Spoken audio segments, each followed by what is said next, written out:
Hello, everyone, and welcome to History Deck Episode 2 English.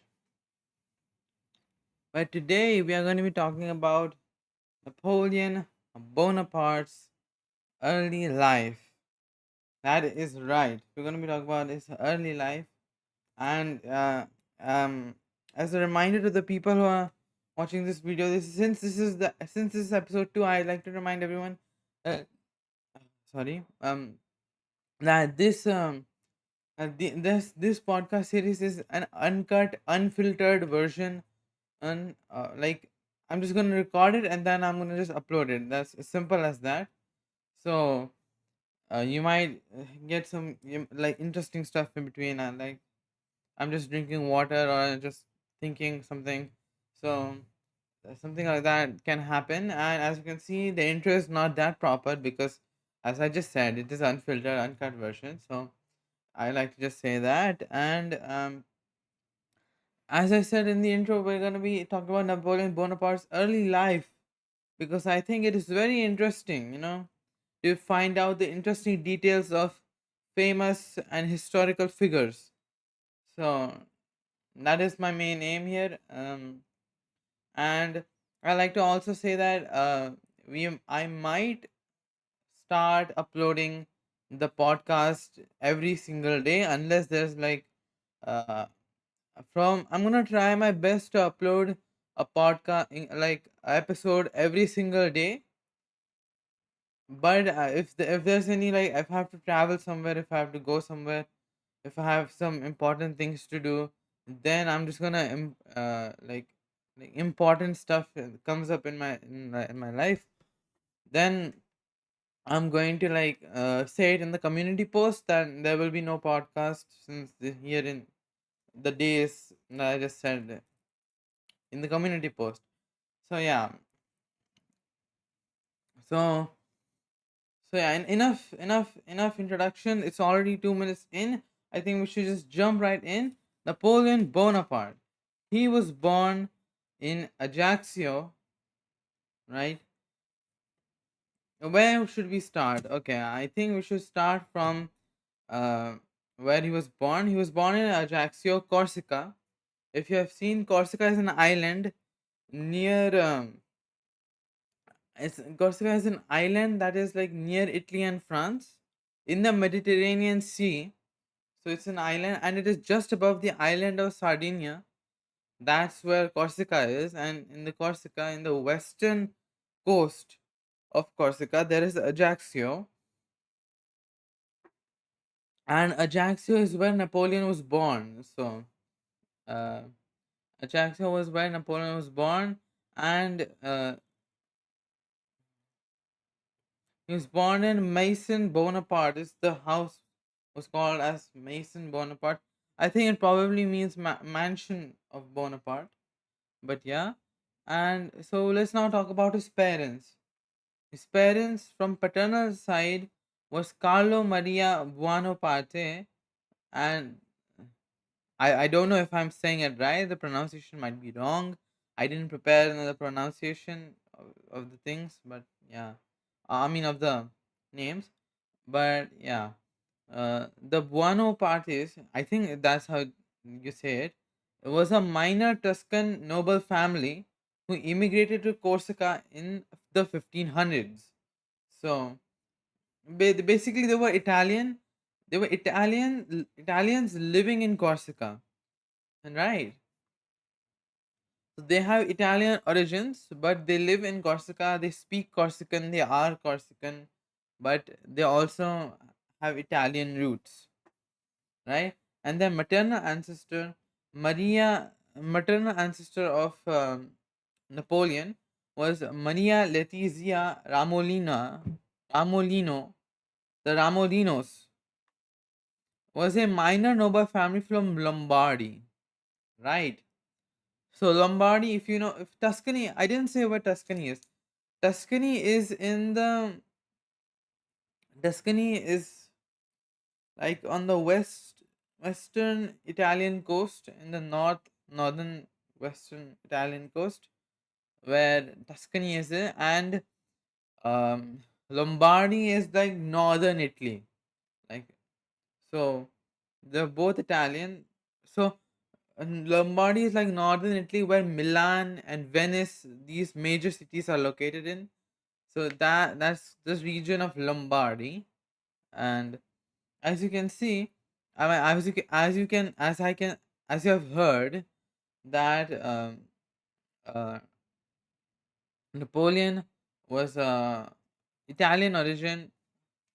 So I don't think people know this very often, that Napoleon was Corsican with Italian origin, not French, right? Um, so I mean, I guess people know, people may not know. But when you say Napoleon Bonaparte, I always used to think Napoleon means he's a French ruler. Was a French guy, But after doing some research and digging, I got to find out that Napoleon was actually not French, but he was Corsican with the Italian origin. So he was basically Italian.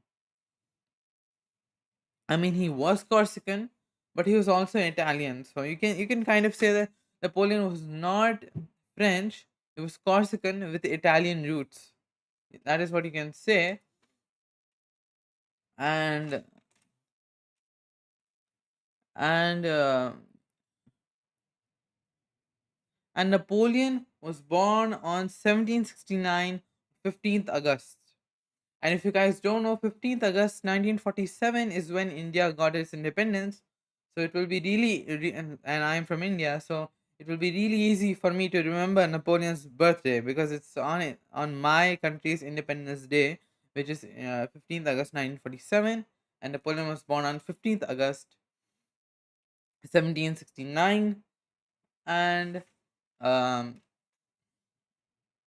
and I also would like to say that his birth is also very interesting, has some historical significance. His birth, Napoleon's birth. So basically, the whole story is that in Napoleon was born in Ajaccio, Corsica, 1769, and this was the same year the France annexed Corsica. Right, this was the same year, and the story behind this is how Corsica became a part of France is very interesting. Basically, it starts with the Republic of Genoa. The Republic of Genoa is a maritime trade power. I mean, it was an medieval and early modern republic which had a maritime trade power throughout the Mediterranean Sea. Republic of Genoa. If you see the map, Republic of Genoa is like it's like a coastal area, right? It's like coast. It just includes the coast. It's like Chile, like how Chile is just coastal areas. That's how Republic of Genoa is also like a coastal area kind of thing. In Italy, in modern day Italy, it was known as Republic of Genoa. So since 1284 to 1755, Republic of Genoa had the Corsica was part of Republic of Genoa, but due to heavy Corsican resistance, and the king Pasquia Pauli, I don't know this if I'm saying it correctly, Pasquia Pauli became king of Corsica from 1755 to 1768, not 68, 69. So it's like around, if I let me check my notes, I think it is 13 years. For 13 years, Corsica was independent. So if you just remember what dates I just said, Corsica was part of Republic of Genoa for 500 years, and that 500-year long reign was broken in 1755 by Pascal Paoli, and Corsica was made independent for 13 years. And in 1768, in 1768, Republic of Genoa signed the Treaty of Versailles. It's not the same Treaty of Versailles of World War One. It is the different Treaty of Versailles, where uh, they signed the Corsica to France, right? Um, that, but let me remind you that since 1768, Corsica was independent. So Republic of Genoa just sold a part of sold a country to another country which then did not have the right over, right? So this is some dirty politics, you can say that the Republic of Genoa sold the independent country of Corsica to France in 1768, and thus they don't really have any legal right. But since Republic of Genoa agreed to that, they won't do anything if France took Corsica. In 1769, France annexed Corsica and crushed the Corsican resistance under Louis the 15th, right? Under Louis the 15th, and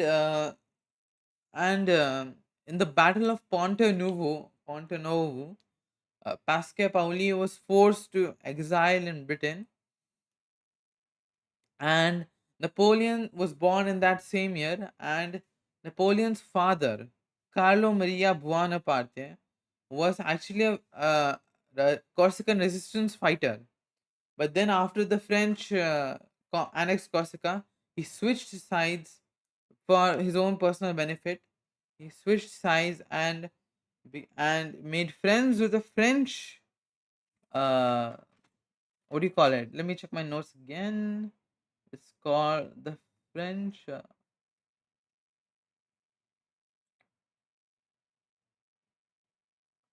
He switched sides and uh, his name is something. I'm forgetting. I'm not able to find it. His name is Charles something. Uh, Charles Louis de Marboff is the name. I don't think I'm saying it right, but Charles Louis de Marboff became became the friends with with Carlo, basically Napoleon's father, and he became. They were so the two were so. Let me remind you, Charles Louis de Marboff was was a French governor. So Carlo, basically Napoleon's father, became friends with him, and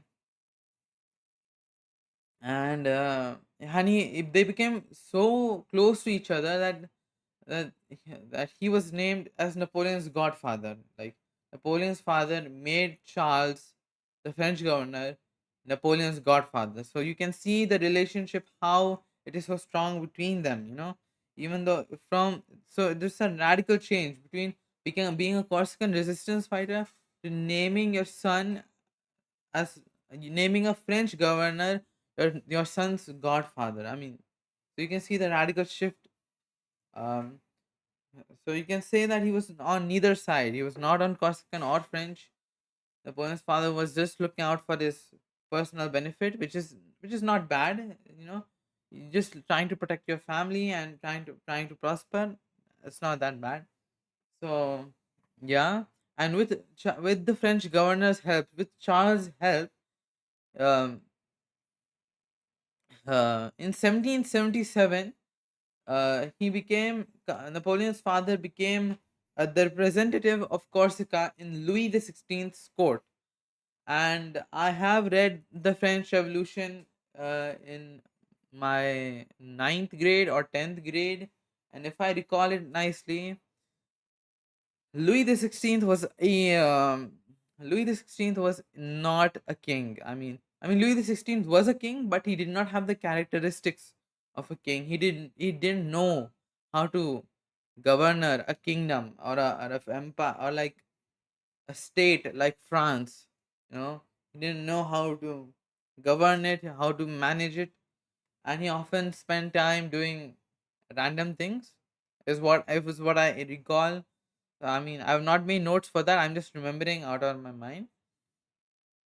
So yeah, which is interesting. And Napoleon was Catholic.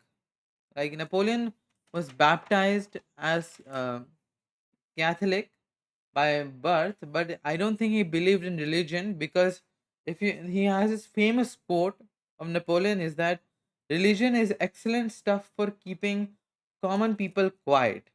Religion is what keeps the poor from murdering the rich. This is what I found on Google, okay? Napoleon said this. So he was Catholic by birth, but I don't think he believed in religion. He believed in his own. I think he spent more of his time being emperor, winning campaigns, being the emperor of France, winning battles after battles. His ambition, fulfilling his ambition. That is what he was more focused on, and not that much on religion. Uh, but yeah, so Napoleon had. If I now let's just jump back into the story. I mean, not story, the early life of Napoleon. So Napoleon had seven siblings and five more who didn't survive infancy. So basically, Napoleon had 12 siblings, but five of them did not survive infancy. So they were either stillborn or they just were died while they were babies. So five of them, and seven of them lived adulthood.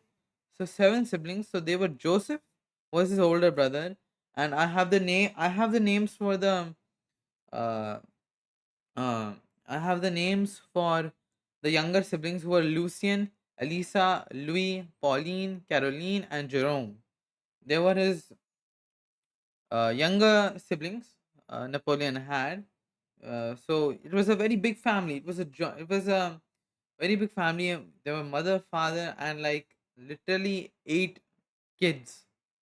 So I think the reason why Napoleon's father and mother had chose to have eight kids is because during the 18th century, late 18th century, it was pretty risky to have only one child, because what if it dies, what if something happens.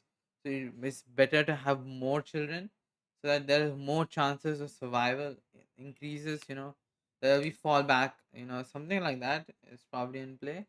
But yeah, and he was uh he was baptized under the name Napoleon. Was Napoleone di Buonaparte, uh which is not the same name that we usually refer Napoleon to. So he later changed his name to sound more French and less Corsican. So that is the thing. And now I have an interesting question in my mind. If you guys are better historians than me, like not historians but better at reading history and knowing more about history, then I have a question for you guys. Why did Napoleon abandon his Corsican nationalism and became a French nationalist? That is my question for you guys. I will probably answer it in the next video. Um, Let me just write that down. Since this is uncut, I can't really edit the fact that I'm cutting it and doing something else. Like, so let me just give me 2 seconds. Let me write this down.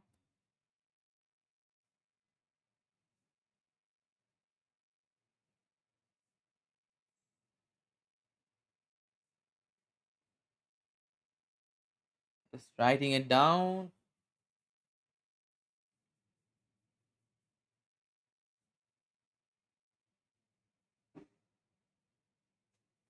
So yeah, I just wrote that question down.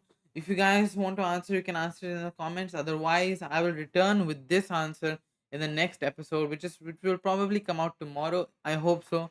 It may not. I can't give any promises, but I hope it comes out tomorrow. That's what I'm saying. And uh so yeah. So continuing out my what I don't know what we'll call discussion, my solo discussion of Napoleon's early life, basically. Okay, we are 19 minutes into the podcast and the episode, and I've still not said the fact that we're discussing Napoleon Bonaparte's early life. But I guess you will see it in the thumbnail and the title and in the video. I think you'll see it. So I guess that's no problem. But still, I was not good planning on my part. But anyways, so so Napoleon's mother was a firm disciplinarian, which Napoleon appreciated in his life. And as I said, I don't think I've said this, but Napoleon's father and mother they were minor nobility. They came from a minor nobility, so this allowed him to have more opportunities than normal a typical Corsican would not have. A typical Corsican would not have these opportunities, but since coupled with the fact that his father was a representative of Corsica in Louis XVI court, and he was he had a minor nobility. They were minor nobility. That is why sorry, Napoleon was able to attend some schools, and one such school was Anton. In 1779, aged 9, Napoleon went to Anton to mainland France to improve his French, uh, and he was sent to a military school, military academy in 1784, aged 15, and he completed his graduating course in 1785, but he had to cut it short due to his father's death. In 1784, he completed his uh, 3-year course in 2 years. That is what happened, and that is like his early life. And so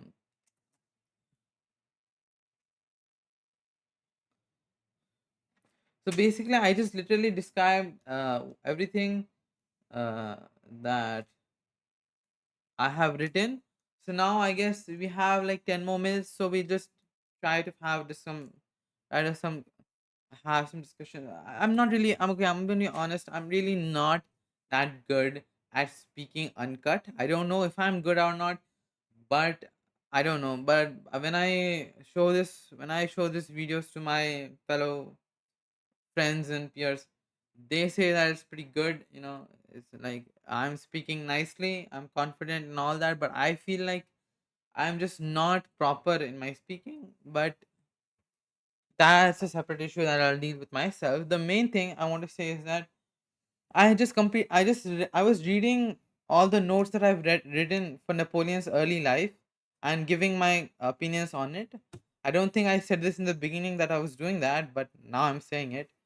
But now, since this is a 30-minute podcast, it will last for 30 minutes.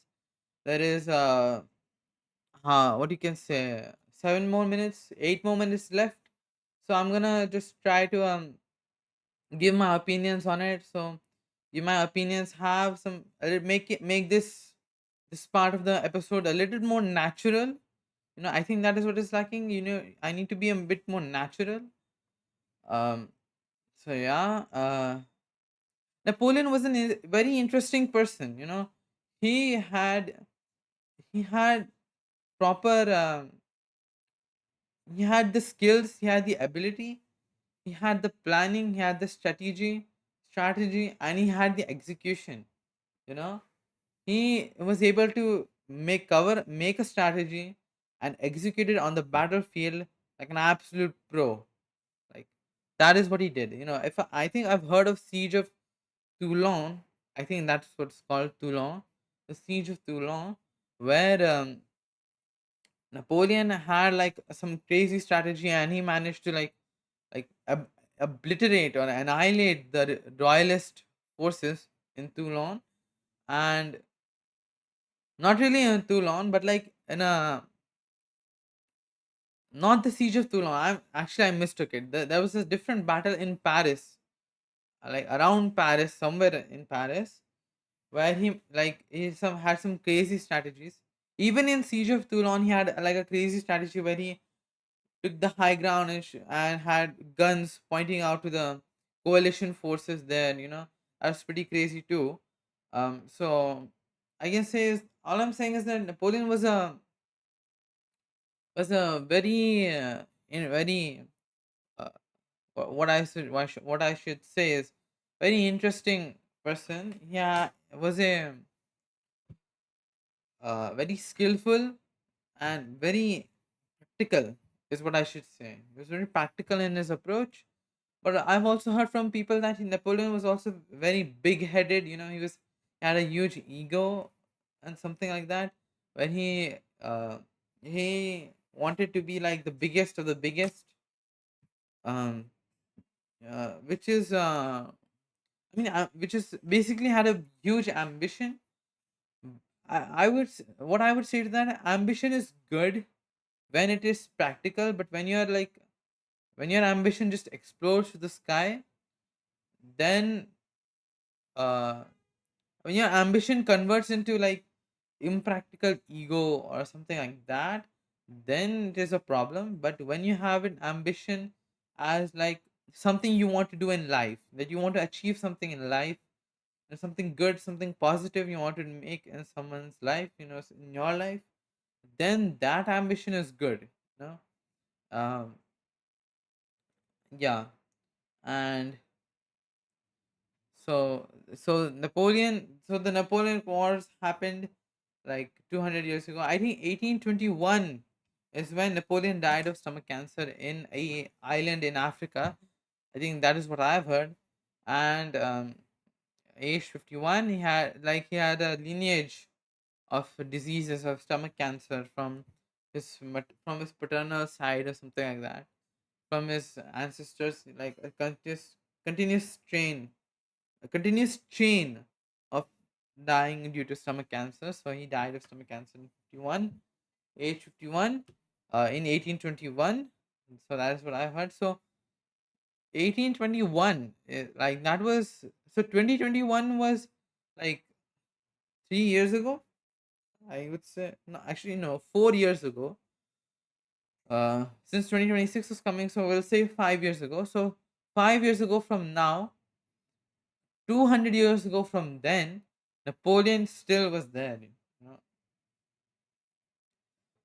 I mean, I'm just making up stuff. I'm just since I have nothing to talk, I'm just trying to make up stuff, and just I'm just trying to pick up some topics.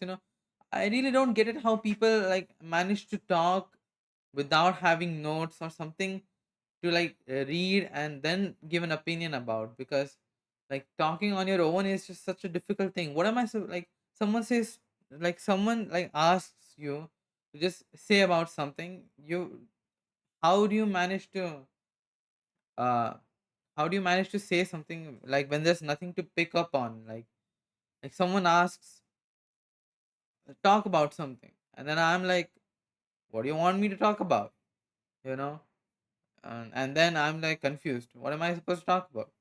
Like you didn't give me anything to talk about. What am I even supposed to talk about? But I think there are people who are pretty good at that. When someone's that replying to this question. So um, all I want to say is that, but yeah, Napoleon, his early life is what we discussed this episode, and I'm gonna try my best to upload every single day, and a podcast, an episode every single day. And if there's some discrepancies, then I'll remind you guys in advance. So that is my goal. I don't know if I will succeed, and I hope that you are enjoying whatever I just said. Whatever happens in this episode, I hope you guys are enjoying it, or at least I guess sleeping nicely with me talking. Or I don't know if my voice is a good lullaby or for sleeping, but I don't know. But yeah, please guys, make sure to subscribe for daily podcast. I will try my best to upload daily. I'll pick up some topic on another about some person, and I'll talk about it. So please make sure to subscribe, and make sure to like the video and comment and make sure to answer. I have a question for you guys. Why was Napoleon a French nationalist and not a Corsican nationalist? Why did he become the emperor of the French when he could have uh, expanded the Corsican Empire or something like that? He could have done that. Greater Corsica, something like that. I mean, yeah. Why didn't he like think about that? And why did he become emperor of French? That's a question for you guys. But if you guys don't wanna, but like if you guys, I mean, you can answer that if you want to, I will anyways I have the answer next episode. So and thank you guys for watching this video, and I hope you guys like this. And yeah, that's it. What am I supposed to say? I guess the video ends just now. So 3, 2, 1.